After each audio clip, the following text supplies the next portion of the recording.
12 बजे के बाद ड्यू हो जाएगा, यानी 1 मार्च से नई कीमतें मुल्क में नाफिज होंगी। इस हवाले से जो डीज़ल की कीमत है उसमें कोई तब्दीली नहीं की जा रही और ये कीमत 280 रुपये फ़ी लीटर जो है ये बरकरार रहेगी।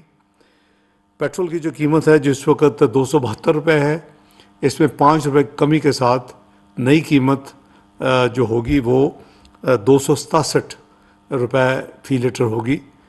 इसके जो साथ तीसरी आइटम है केरोसिन ऑयल या मिट्टी का तेल, उसकी मौजूदा कीमत 202 रुपये 73 पैसे है। इसको 15 रुपये की कमी के साथ 187 रुपये 73 पैसे किया जा रहा है।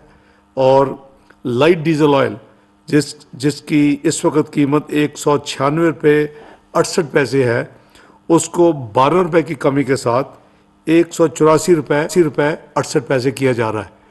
तो डीजल की कीमतें बरकरार रहेंगी, पेट्रोल की कीमत में 5 रुपये की कमी, मिट्टी के तेल या केरोसिन ऑयल की कीमत में 15 रुपये फ़ी लीटर की कमी और लाइट डीजल ऑयल में 12 रुपये फ़ी लीटर की कमी की जा रही है। अल्लाह ताला आप सबका हामी नाज़िर हो। अस्सलाम वालेकुम। स्टार न्यूज़, जियो पाकिस्तान के लिए।